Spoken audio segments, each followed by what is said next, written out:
नमस्कार, मैं दीपक शर्मा और मेरे YouTube मंच पर आपका स्वागत है। दोस्तों, मुसीबत सिर्फ एक तरफ से नहीं आती, कभी कभी मुसीबत चारों तरफ से आती है और कुछ ऐसा ही हाल प्रधानमंत्री मोदी जी का है। आजकल मोदी जी जिधर भी नजर उठाकर देखते हैं तो या तो कोई राजनीतिक शत्रु सामने खड़ा हुआ है या कोई पुराना सहयोगी जो दुश्मन बन गया वो खड़ा हुआ है या कोई अपनी ही पार्टी का बागी खड़ा हुआ है। और हाल ये है कि बीजेपी ने जो अपना असेसमेंट कराया है 2024 के चुनाव को लेकर, ऐसा कहा जा रहा है कि बीजेपी के थिंक टैंक मानते हैं, बीजेपी के जो स्ट्रेटेजिस्ट हैं वो मानते हैं कि शायद इस बार जो हाल है, जमीनी सच है कि कहीं मोदी जी 2024 में 272 के नीचे ना आ जाए। यानी मोदी का 272 का मेजॉरिटी मार्क टच करना, छूना बीजेपी को ही मुश्किल लग रहा है। और ऐसी स्थिति में मोदी जी के चाणक्य अमित शाह ये मैदान में उतरे हैं और ऐसा कहा जा रहा है, मेरे सूत्र बता रहे हैं कि अमित शाह आजकल मोदी जी के लिए प्लान बी बनाने में व्यस्त है। वो एक प्लान बी तैयार कर रहे हैं। अब अमित शाह का जो ये प्लान बी है वो यही है कि अगर 2024 में मोदी जी मेजॉरिटी मार्क से नीचे आते हैं, बहुमत से नीचे खिसकते हैं, अगर वो 225, 235, 215 इतनी सीटें लाते हैं तो 40-50 सीटें कौन उनको देगा? ये 40-50 सीटों की व्यवस्था कौन करेगा? उनको बहुमत के मार्ग पर कौन ले जाएगा? सरकार कौन बनवाएगा? अमित शाह का जो प्लान बी है वो यही है कि 40-50 सीटें कौन देगा, कहां से आएंगी, उसी की व्यवस्था कर रहे हैं। यही प्लान बी है। लेकिन जो बिग क्वेश्चन है, जो बड़ा सवाल है वो ये है कि क्या मजबूरी में, एक मजबूर हाल में, क्या इस देश में कोई नेता मोदी जी की मदद करेगा? इसी पर से आज पर्दा हटाने जा रहा हूं। अब यूं तो हर महफिल में मोदी जी ऐलान कर रहे हैं कि इस बार भी भाजपा 300 पार जाएगी, यानी इस बार भी वो सरकार बहुत आसानी से बनाएंगे। लेकिन अंदर की स्थिति मैंने आपको बता दी है कि इंटरनल असेसमेंट ये है कि 272 के नीचे मोदी जी आ रहे हैं और शायद उनके पास वो नंबर, वो संख्या ना हो कि वो अपने बूते सरकार बना सके। और यही प्लान भी है जिस पर मैंने कहा कि पर्दा हटाऊंगा। लेकिन दोस्तों, पहले ये समझते हैं कि नौबत आई कैसे, बीजेपी फंस कैसे गई, मोदी जी का जो रथ है वो कैसे रणभूमि में फंस गया, क्यों नहीं वो 272 टच कर पा रहा, ऐसा क्यों लगता है चाणक्य को, ये नौबत क्यों आई? मुझे चंद सेकंड दीजिए, ये तस्वीर दिखाता हूं और फिर हम बड़ी खबर की तरफ बढ़ेंगे। अब दोस्तों, अगर आप देश का राजनीतिक मानचित्र देखें, जो मध्य भारत का इलाका है जहां चुनाव होने वाले हैं, यानी जो सेमीफाइनल जहां होने वाला है, छत्तीसगढ़, मध्य प्रदेश और राजस्थान और तेलंगाना अगर जोड़ दीजिए तो 4 राज्य, हालांकि मिजोरम भी है, लेकिन मैं बात कर रहा हूं इन 3 राज्यों की, हिंदी पट्टी की, जो बीजेपी के मजबूत किले हैं। अब मैं क्या कहूं, जो गोदी मीडिया है, गोदी मीडिया के जो सर्वे हैं वो मध्य प्रदेश जैसे मजबूत किले में मोदी जी को पीछे दिखा रहे हैं, हारते हुए दिखा रहे हैं। राजस्थान में आपको पता है तलवारें खींची हुई हैं, वसुंधरा बागी हो गई हैं। और छत्तीसगढ़ का कोई जिक्र इसलिए नहीं कर रहा है क्योंकि छत्तीसगढ़ में बीजेपी का चैलेंज ही नहीं। सवाल इस बात का है कि ये जो 65 सीटों वाली लोकसभा की जो 65 सीटें हैं, जहां पिछली बार स्वीप किया था मोदी जी ने, अगर इस बार विधानसभा वो हारते हैं जैसा कि सर्वे बता रहे हैं, तो फिर लोकसभा में क्या होगा? अगर हिंदी पट्टी ही फंस जाएगी, हिंदी हार्टलैंड जो बीजेपी का गढ़ है वही घिरा हुआ है, तो फिर सीटें कहां से आएंगी? Point number 1। एक और पॉइंट आप इसे कह सकते हैं पॉइंट नंबर 2, और उत्तर प्रदेश। अब उत्तर प्रदेश को तो गढ़ माना जा रहा है, जब से वहां योगी जी ने शपथ ली है तब से मोदी जी का गढ़ माना जा रहा है उत्तर प्रदेश, यानी गुजरात के बाद सबसे मजबूत जमीन बीजेपी की। लेकिन जिस तरह से एक के बाद एक बीजेपी चुनाव हारती चली गई, बाई इलेक्शंस हारती चली गई, मैनपुरी हार गई बुरी तरह से, खतौली हार गई, मुजफ्फरनगर के पास एक मजबूत गढ़ वो हार गई, घोसी में बुरी तरह हार मिले भी हाल में, और तो और जो पंचायत चुनाव हैं उसके जो उपचुनाव हैं वो भी हार गई। यानी चुनाव दर चुनाव बीजेपी हार का सामना करती गई डबल इंजन सरकार में। यूपी में 80 सीटें हैं। मैं ये नहीं कह रहा हूं कि बीजेपी की बुरी हार होने वाली यूपी में, लेकिन अगर 20-25 सीट भी उत्तर प्रदेश में फंस गई, हो सकता है, जो संकेत मिल रहे हैं, तो मोदी जी की 272 की गणित यहां भी गड़बड़ाएगी यूपी में। पॉइंट नंबर 3 कि आरएसएस को, बीजेपी को, रणनीतिकारों को, चाणक्य को क्यों लग रहा है कि मोदी जी इस बार 272 मेजॉरिटी मार्क टच नहीं कर पाएंगे? ऐसा क्यों लगता है? ऐसा डर क्यों है? उसकी एक और वजह है, ये जो 4 राज्य आप देख रहे हैं, 4 बिग स्टेट्स, जी हाँ, महाराष्ट्र, कर्नाटका, बिहार, बंगाल, ये जो 4 राज्य हैं, कुल मिलाकर 158 सीटें, ये चारों राज्य कहीं ना कहीं मोदी जी के लिए बड़े भाग्यशाली साबित हुए। 14 में भी, 19 में भी। और मोदी जी ने 19 में तो गजब कर दिया। महाराष्ट्र में 48 में से 41 सीट ले गए, कर्नाटक में 28 में 26 सीट ले गए, बिहार स्वीप कर गए 40 में से 39, और बंगाल जहां पर बुनियाद नहीं थी बीजेपी की, वहां से भी 18 सीट ले गए। अब इत्तेफाक देखिए, दुर्भाग्य देखिए कि महाराष्ट्र में उद्धव ठाकरे जो साथी थे, साथ छोड़ दिया मोदी जी का, या मोदी जी ने उनसे साथ छुड़ा लिया, जो भी है। बिहार में नीतीश कुमार जी ने साथ छोड़ दिया, सहयोगी चले गए। कर्नाटक में बुरी हार हो गई, और बंगाल में बीजेपी ही बिखर गई। यानी कहाँ तो 124 सीटें जीती थी इन 4 राज्यों में। अब आप ही अंदाज़ा लगाइए कि यहाँ क्या होने वाला है। गिनती 272 की मेजॉरिटी मार्क की इन 4 राज्यों में भी गड़बड़ा रही है। अब दोस्तों, मैं केरल, तमिलनाडु, ये सब के तो मैं जिक्र ही नहीं कर रहा, मैं बहुत डिटेल में नहीं जाना चाह रहा हूँ। मैं सिर्फ इतना आपको बताना चाह रहा हूँ कि बीजेपी को ऐसा लगता है कि इस बार 272 मेजॉरिटी मार्क को टच करना, बहुमत की सरकार बनाना मोदी जी के लिए मुश्किल होगी, या यूँ कहें सरकार बनाना मुश्किल होगी। उसकी वजह यह है कि जो असेसमेंट हैं, जो इंटरनल असेसमेंट और बीजेपी के असेसमेंट बड़े एक्यूरेट होते हैं। उनको लगता है कि 225 के आसपास सीटें आ सकती हैं। हालांकि ये भी फिगर बहुत लोग इसको भी स्वीकार नहीं करते, एडमिट नहीं करते। लेकिन अगर 225 सीटें हैं +-10, यानी 215, 235 अगर आप जोड़ लीजिए, तो बहुमत की सरकार बनाने में, यानी सरकार बनाने के लिए मोदी जी को फिर भी 40-50 सीटें चाहिए होंगी। और इसी सीटों की व्यवस्था करने के लिए एक नई व्यू रचना, एक नया खेल रच रहे हैं, एक नई बिसात बिछा रहे हैं मोदी जी के चाणक्य। अब दोस्तों, ये जो 40-50 सीटें हैं, इनकी व्यवस्था करना वाकई बहुत कठिन चुनौती है, क्योंकि जो देश है पॉलिटिकली, राजनीतिक तौर पे ये देश 2 धड़ों में बढ़ चुका है। एक धड़ा मोदी जी के साथ है, एक धड़ा राहुल गांधी के साथ है। यानी कुछ पार्टियां एनडीए के साथ चली गई और बाकी पार्टियां इंडिया अलायंस के साथ चली गई। तो एक तरफ इंडिया है, दूसरी तरफ एनडीए, और यही मुकाबला इस बार चुनाव को बहुत इंटरेस्टिंग बनाने जा रहा है। कांटे की टक्कर देखने को मिलेगी। अब सवाल यह है कि जहां देश बढ़ चुका हो एनडीए और इंडिया में, वहां पर व्यवस्था कैसे करें 40-50 सीटों की। अब यहां पर एक चीज मैं ऐड करूंगा कि 3 ऐसे मुख्यमंत्री हैं, 3 बिग स्टेट्स के ऐसे मुख्यमंत्री हैं, 3 मुख्यमंत्री जो ना मोदी जी के साथ खड़े हैं, ना वो एनडीए में शामिल हैं, और ना ही वो राहुल गांधी के साथ खड़े, ना ही वो इंडिया में शामिल हैं। ये वो लोग हैं जो खुद को न्यूट्रल बनाते हैं, तटस्थ बताते हैं। यहीं पर निगाह है अमित शाह की, चाणक्य की, और यहीं पर मोदी जी अपना दांव खेल रहे हैं 2024 का प्लान भी। अब दोस्तों, ये जो 3 मुख्यमंत्री हैं जो अपने को न्यूट्रल बताते हैं, ना एनडीए की तरफ ना इंडिया की तरफ, किसी तरफ नहीं है, उनमें सबसे प्रमुख है आंध्र प्रदेश के चीफ मिनिस्टर, जी हाँ, जगन मोहन रेड्डी। YSRCP इनकी पार्टी का नाम है, इनके पिताजी के नाम पे। पहले कांग्रेस में थे, कांग्रेस से टूटकर इन्होंने नई पार्टी बनाई और बहुत ताबड़तोड़ इनिंग्स खेल रहे हैं। 25 सीटों में से पिछली बार 22 सीटें लेके आए थे YSR। हालांकि आज की तारीख में ज़मानत पर हैं, जी हाँ, ज़मानत पर हैं ये मुख्यमंत्री।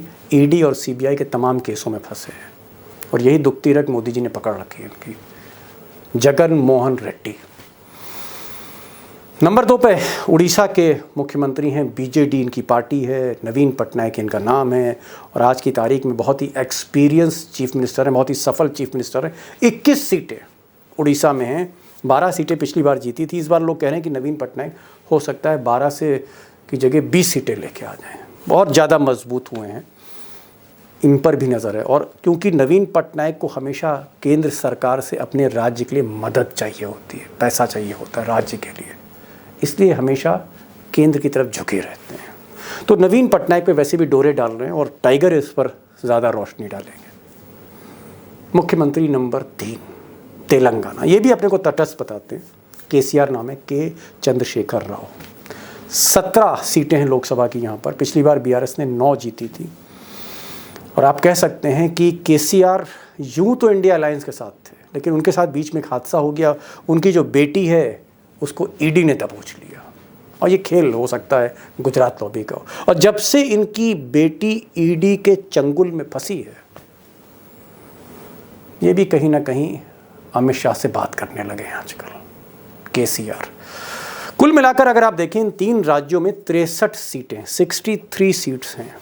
बीजेपी आंध्र में और तेलंगाना में कोई बहुत बड़ी ताकत नहीं है। उड़ीसा में थोड़ी बहुत ताकत है, पिछली बार कुछ सीटें जीती थी। इन 63 सीटों पर अमित शाह की निगाह है, जहां पिछली बार 43 सीट्स इन 3 मुख्यमंत्रियों ने जीती थी। Plan B. अब दोस्तों बिसात तो अच्छी बिछाई है मोदी जी के चाणक्य ने, और कागज पर जो अमित शाह का प्लान है बड़ा ज़बरदस्त लगता है।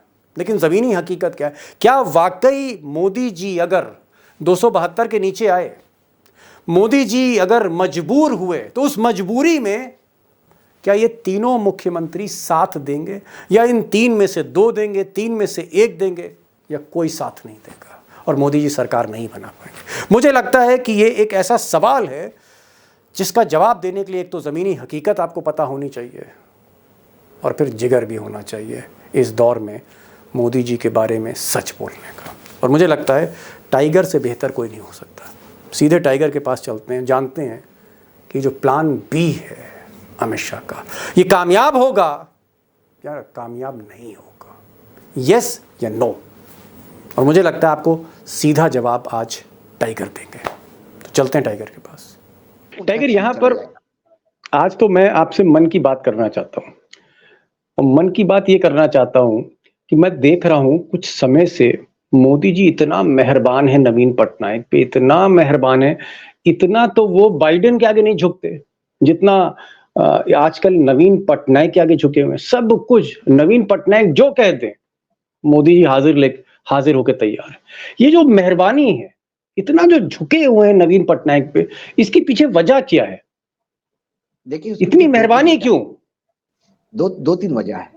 नवीन पटनायक के वहां जो रास्ता दरवाजा खोला गया है, वो जो उड़ीसा में जो उड़ीसा कैडर के वीआरएस वाले आईएएस ऑफिसर थे, जिनके ऊपर कुछ भ्रष्टाचार के आरोप लगे, वीआरएस लिया। अश्नवी वैष्णव की आप बात कर रहे हैं, जिनको रेल मंत्री जी, मैं आ ही रहा हूँ, ठीक है। उनके और वहां जो पांड्यान है, जो सरकार चलाते हैं, प्रिंसिपल सेक्रेटरी है to the chief minister, IAS अधिकारी, उनके दोनों बहुत अच्छे संबंध है। उनके थ्रू बहुत सारे डील होते हैं। लेकिन नवीन पटनायक इस बात से बहुत कॉशियस है कि ये जो मोदी जी की दोस्ती है, ये दूर से ही अच्छी है। मैं टाइगर ये पूछ रहा था, दोस्तों को ये बताना चाह रहा था कि ये सवाल मैंने दोस्तों की तरफ से किया कि मोदी जी जो इतना झुके हुए हैं, इतना जो मेहरबान है, इतना जो पोलाइट हो गए हैं, वो चाहते क्या है नवीन पटनायक से? ये बताइए। नवीन पटनायक से समर्थन चाहते हैं। उन्हें पता है कि आगे आने वाले विधानसभा में नवीन पटनायक 20 सीटें लेके आएंगे। लोकसभा में 20 सीटें, वो इस बार लोकसभा में बिल्कुल कॉम्प्रोमाइज नहीं करेंगे। उन्हें मालूम है उनकी ताकत लोकसभा की ही है। यानी आप ये कहना चाह रहे हैं कि नवीन बाबू से 20 सीटें लेने के लिए मोदी जो है उनको दंडवत प्रणाम कर रहे हैं, उनके आगे झुके हुए हैं, आप ये कहना चाह रहे हैं? मोदी जी आजकल फॉरवर्ड ट्रेडिंग बहुत कर रहे हैं। मोदी जी ने महिला रिजर्वेशन का फॉरवर्ड ट्रेडिंग कर दिया, पता नहीं 10-15 साल बाद कब लागू होगा। अब मोदी जी अपने सारे दोस्ती के फॉरवर्ड ट्रेडिंग कर रहे हैं सब्जेक्ट टू बीजेडी के साथ, कि अभी आपको जो चाहिए वो कर दो, इसकी डिलीवरी जो है वो 2024 में दे देना, जब मुझे जरूरत पड़े तो 20 का समर्थन दे देना। एक सवाल टाइगर और बताइए, आंध्र प्रदेश, और मैं चाहूंगा बहुत सिंप्लीफाई करके हमें जवाब मिलेगा, क्योंकि हमारे उत्तर भारत के जो दोस्त हैं वो भी जो कम समझते हैं साउथ की पॉलिटिक्स।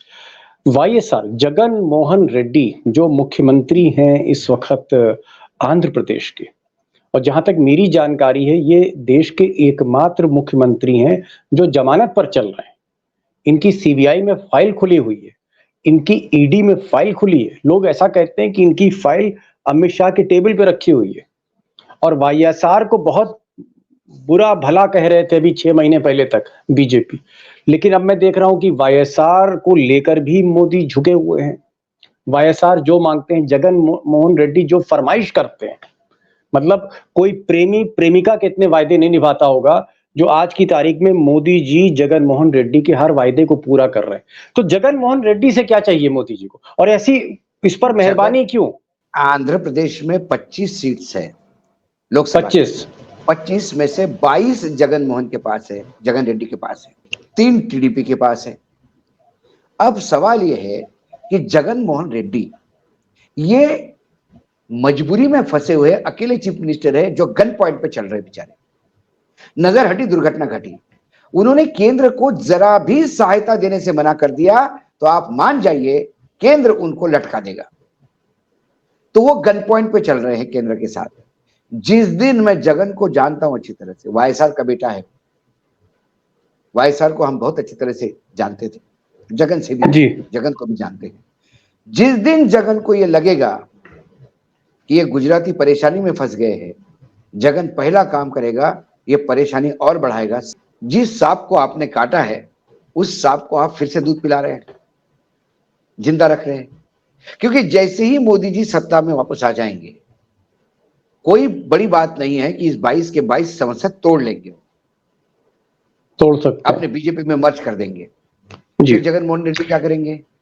एक देखिए, आदमी का पिछला बैकग्राउंड देख के ही आगे के सौदे होते हैं। जी, मैं आ रहा हूं। मैं एक और चीज, मैं केसीआर को देख रहा हूं। अभी मैं देख रहा था कि 3-4 महीने पहले केसीआर की जो बेटी है कविता, और जिनको बहुत प्यार करते हैं केसीआर अपनी बेटी को नोटिस थमा दिया ईडी ने। उसके बाद केसीआर एकदम खामोश हो गए। अब उस बेटी को फिर से जो है एक क्लीन चिट देने की तैयारी हो रही है। मैं ये भी देख रहा हूं कि मोदी जी हैदराबाद अब जाना थोड़ा-थोड़ा कम कर रहे हैं। अमित शाह थोड़ा जाना कम कर रहे हैं। लोग ऐसे कह रहे हैं कि साहब कहीं ना कहीं एक टैसिट अंडरस्टैंडिंग है बीजेपी और केसीआर में, क्योंकि बीजेपी ने मान लिया है कि भैया यहां तो हमें अब तीसरी पोजीशन मिलेगी, क्योंकि कांग्रेस की फाइट है इस वक्त बीआरएस के साथ। तो केसीआर को लेकर भी मोदी जी थोड़ा सा बाहें खोल रहे हैं, थोड़ा दरवाजा खोल रहे हैं, लाल कालीन बिछाई जा रही है, धूप बत्ती जलाई जा रही है। केसीआर की भी आरती उतारने की तैयारी है। बिल्कुल, केसीआर के साथ एक और रास्ता खुला हुआ है। जो केसीआर का ऑफिशियल पार्टनर और बीजेपी का अनऑफिशियल पार्टनर एआईएम, ओएसी, एमआईएम, वो जो है वो रास्ता खुला हुआ है। एमआईएम तो ऑफिशियल पार्टनर है, ओएसी तो ऑफिशियल पार्टनर है तेलंगाना में, he is partner in the power, और यहाँ पे अनऑफिशियल पार्टनर है, तो उसके थ्रू भी रास्ता खुला है।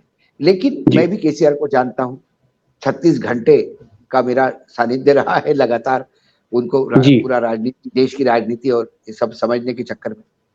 तो केसीआर भी गन पॉइंट पे है। केसीआर बार बार एक ही बात करता है कि ये आदमी विश्वास लायक नहीं है। विश्वास मोदी जी के लिए, जितनी भी मोदी जी के लिए, उन्होंने कहा कि ये बिल्कुल विश्वास लायक नहीं है, ये इतने बड़े वाले फ्रॉड है कि इनको, यदि मैंने ये वाटर का स्कीम मैं समझाया इनको कि मेरे राज्य में लागू कर रहे थे, ये गए पूरे देश में लागू किया, एक पैसा मुझे नहीं दिया, मेरे पैसे फाइनेंस कमीशन ने, मतलब नीति आयोग ने बोलने के बाद भी नहीं दिए वो। लेकिन क्या हुआ, कविता को रडार पे लेकर, देखिए एक बात हमेशा याद रखिए दीपक भाई, आपके साथी कौन हो सकते हैं? क्राइसिस में आपको वही साथ दे सकते हैं जो आपके मित्र हैं। गन पॉइंट पे आपने किसी की मदद ली, गन पॉइंट पे आपने किसी को कुछ करने के लिए मजबूर किया, आप क्राइसिस में आने के बाद वो आपके क्राइसिस को और बढ़ाएंगे, क्राइसिस कम नहीं करेंगे। तो आप ये कहना चाह रहे हैं कि अगर आप किसी को ब्लैकमेल करके या किसी को माथे पर बंदूक रख के अगर आप समर्थन मांग रहे हैं तो मजबूरी में तो साथ दे देगा, लेकिन जैसे ही विकल्प खुला वो नहीं देगा। यहीं पर टाइगर मेरा सवाल है, आज उसकी मजबूरी है, जब आपकी मजबूरी होगी तो उस मजबूरी का फायदा वो उठाएगा। मैं वही सवाल करने जा रहा हूं। मान लीजिए कि 2024 के बाद अगर एक बराबर की टक्कर होती है, कांटे की टक्कर होती है इंडिया अलायंस और एनडीए में।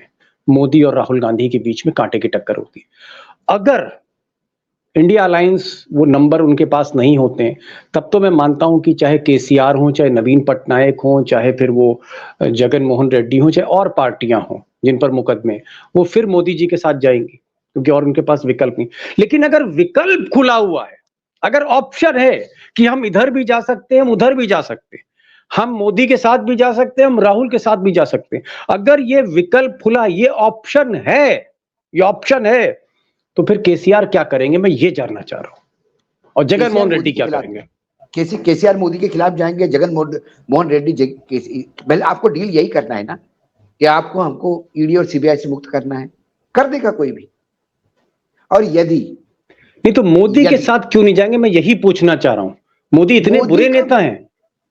विश्वास, सवाल बुरा अच्छा का नहीं होता। कल जो बुरा है वो अच्छा भी हो सकता है, लेकिन जबान की कीमत, मोदी जी ने कभी जबान रखी ही नहीं। जिसको पास लिया उसकी सीढ़ी बना के ऊपर चढ़ गए। जिस बाल ठाकरे ने मोदी जी को बीजेपी में बचाया, उसी के बेटे को बर्बाद करने पे तुले हुए हैं मोदी जी। अकाली दल देखिए, मोदी जी किसी को नहीं छोड़ते। आज जरूरत है तो पास में बुला लिया, कल का आप इसके देख लीजिए। इससे बढ़िया एग्जाम्पल नहीं है बिहार के रामविलास पासवान जी के पार्टी का। रामविलास जब थे तो रामविलास जी को अपने पास में बिठा के करते थे, क्योंकि उनको रामविलास जी की जरूरत थी। रामविलास जी के डेथ के बाद उसके बेटे को हाशिए पे लगाया, भाइयों को साथ में रखा।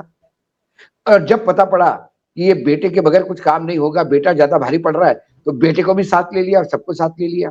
कल भाइयों को जूता मार के भगाने की टाइम आया तो बेटे को रखेंगे, उसको रखेंगे। ये तो शुद्ध रूप से व्यापारी है जी, हमेशा प्रॉफिट का काम टाइगर। एक सवाल का जवाब, और मेरा एक और सवाल का जवाब, और मुझे लगता है समय भी हो रहा है और दर्शक भी चाह रहे होंगे। सवाल ये है कि अभी तक मोदी जी को टाइगर, हमने बहुमत की सरकार चलाते हुए देखा है। वो गुजरात में मुख्यमंत्री थे तो बहुमत की सरकार थी, विपक्ष का कोई मतलब नहीं था। इत्तेफाक देखिए, मेहरबानी ऊपर वाले की ये थी कि 2014 में जब आए तो भी उनकी प्रचंड बहुमत की सरकार थी, विपक्ष से कोई लेना देना नहीं था। 2019 में और ज्यादा सीटें मिल गई तो भी मोदी जी को विपक्ष से कोई मतलब नहीं था। यानी जो लेजिस्लेटिव पॉलिटिक्स है, जो सदन की राजनीति है, उससे मोदी जी को कोई मतलब नहीं है।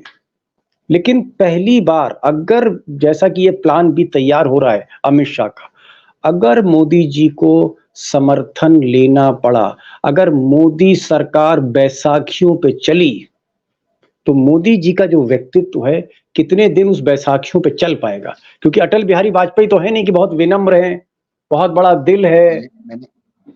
ये मोदी जी बैसाखियों की सरकार अगर है तो फिर कितने दिन चल पाएंगे बैसाखी पर? चल ही नहीं पाएंगे। क्यों? ये सरकार बैसाखियों पे आएगी नहीं, क्योंकि बैसाखी बनने के लिए कोई तैयार नहीं होगा। सब इनके प्रकोप से झेले हुए। मुझे एक बात बताइए, कौन सा ऐसा है राजनीतिक दल है जो प्रताड़ित नहीं है केंद्र से? एक नाम बताइए मुझे, एक नाम बताइए। एनडीए के जितने भी घटक दल है सब प्रताड़ित है, डर के मारे साथ है। क्योंकि आप एनडीए के घटक दल है, लेकिन आपकी कभी औकात नहीं समझी गई कि आप एनडीए के घटक दल है। एनडीए की मीटिंग भी पहली बार तब हुई जब इंडिया गठबंधन बना, तब एनडीए की मीटिंग हुई। और उस मीटिंग में भी क्या हुआ, उन्होंने अपना महिमा मंडन करवाया, अपने सदस्य को पूछा। नहीं, आप ये कहना चाह रहे हैं, आप ये टाइगर कहना चाह रहे हैं कि मोदी जी को कोई भी पार्टी समर्थन देने को अपनी शर्त पे तैयार नहीं होगी, मजबूरी में भले ही उनके साथ कोई चला जाए, अगर विकल्प खुला है तो मोदी के साथ कोई नहीं जाएगा इस देश में, आप ये कहना चाह रहे हैं? मैं बार बार आपको कह रहा हूं, आपने जब किसी के मजबूरी का फायदा उठाया, जब आप मजबूरी में आ जाओगे वो लोग आपका फायदा उठाएंगे। और वो फायदा कैसा उठाएंगे, वो आपको बनने नहीं देंगे। वो कहेंगे कि हम चलो बीजेपी को साथ देते, आप नेता बदलो, कोई दूसरा प्रधानमंत्री लाओ, तो हम साथ देने को तैयार है। दूसरी बात, जब ये 225 पे आएंगे तो 225 के खिलाफ यदि ये 40-60 का ब्लॉक छोड़ा तो बाकी भी तो ब्लॉक इंडिया का ब्लॉक है, फिर इंडिया अलायंस से ज्यादा नंबर होंगे। तटस्थ ये 3-4 ही है। तो ये जो 4 लोग हैं, यदि इनको इन्होंने बोला कि चलो तुमको एक को फाइनेंस, एक को डिफेंस, एक को होम मिनिस्ट्री देती, आ जाओ हमारे पास, तो उन्हें इतना विश्वास तो है कि कम से कम इनके यहाँ फाइनेंस मिनिस्ट्री इंडिपेंडेंट तो चलाने को मिलेगी। इंडिया अलायंस में राहुल गांधी के साथ मोदी जी के यहाँ तो क्या फाइनेंस मिनिस्टर और रक्षा मंत्री दिल पे हाथ रख के बता सकते हैं कि उनको मालूम है कल क्या होने वाला है उनके मंत्रालय में। मतलब आपका ये कहना है कि राहुल गांधी के साथ लोग जा सकते हैं, खड़गे के साथ लोग जा सकते हैं, लेकिन किसी भी कीमत पर अगर विकल्प है तो मोदी के साथ नहीं जाएंगे, वो सीधे जो है। जी जी, आपका ये कहना है कि वो, आपका ये टाइगर कहना है जो पूरी बातचीत में सामने आ रहा है। एक बात आपने बहुत अच्छी टाइगर कही कि मोदी जी ने लोगों की मजबूरी का फायदा उठाया है, लोगों ने मोदी जी को गन पॉइंट पे उनसे समर्थन लिया है। और अगर इस तरह का मौका आया 2024 के बाद कि अगर हंग पार्लियामेंट होती है और मोदी जी को समर्थन की जरूरत है, तो देश में कोई ऐसी पार्टी नहीं है जो मोदी जी को कहीं सपोर्ट कर सके। अगर विकल्प खुला रहेगा तो चाहे वो नवीन बाबू हो उड़ीसा के मुख्यमंत्री, चाहे वो जगन मोहन रेड्डी हो आंध्र प्रदेश के मुख्यमंत्री, चाहे वो केसीआर हो तेलंगाना के मुख्यमंत्री, ये लोग प्रिफर करेंगे कि राहुल गांधी के साथ चले जाएं। कम से कम वहां पर क्रेडिबिलिटी का क्राइसिस नहीं। यदि लोकल पॉलिटिक्स अलाउ नहीं करती, केसीआर की नहीं करती फॉर एग्जांपल, जहां कांग्रेस सामने है, ऐसे में ये ब्लॉक तटस्थ खड़ा होकर तैयार रहेगा। ये बोलेगा इधर नहीं उधर नहीं, हम बाइकआउट करते हैं, हम वोटिंग नहीं करेंगे। लेकिन ये मोदी जी को प्रधानमंत्री बनने में कतई मदद नहीं करेंगे। बी प्लान बीजेपी का हो सकता है, लेकिन जिनको आप रोज दाना पानी डाल रहे हैं, जिनके रोज आवाभगत कर रहे हैं, कम से कम उसका भी तो कुछ प्लान होगा। वो भी तो राजनीति में इतने सालों से है। प्लान बी अगर अमित शाह का है तो उधर एक प्लान सी भी हो सकता है। सी भी हो सकता है, उन लोगों के भी प्लान हो सकते हैं। एक बात और आपने बहुत आज तक राजनीति में अपने देश में जो प्रकोप ईडी का किया है, जो इनकम टैक्स सीबीआई का यूज किया है, वो अभी तक कभी नहीं हुआ था। इसलिए हर आदमी जख्मी है और जख्मी शेर को जब चांस मिलता है वो पलट के वार करता है। जी टाइगर, एक आपने बात और बड़ी कही है और वो बात ये आपने कही है कि प्लान बी भले ही गुजरात लॉबी बना ले, अमित शाह बना ले, मोदी जी बना ले, नड्डा बना ले, संतोष बना ले, लेकिन ये प्लान बी आपको इसलिए कारगर होते हुए नहीं दिख रहा है क्योंकि मौके पर मोदी जी जब मजबूर होंगे, मोदी जी को जब जरूरत होगी तब साथ कोई नहीं देगा। क्योंकि जिस तरह से ईडी और सीबीआई का प्रकोप उन्होंने इन 5 सालों में लोगों ने झेला है, कोई पार्टी समर्थन के लिए तैयार नहीं। और एक ही विकल्प है, एक ही प्लान मोदी जी के पास है और वो प्लान है प्रचंड बहुमत की सरकार तीसरी बार बनाए। 272 खुद लेके आए, अपने दम पर लेके आए, और ऐसा इस बार दिखता नहीं है क्योंकि बहुत से बैरियर्स हैं, बहुत से रोड़े हैं जो हमने आपसे पहले भी डिस्कस किए थे। टाइगर, आप आए और आपने अपना समय दिया, मैं बहुत शुक्रगुजार हूं। आपके आने का बहुत बहुत शुक्रिया। Thank you so much sir.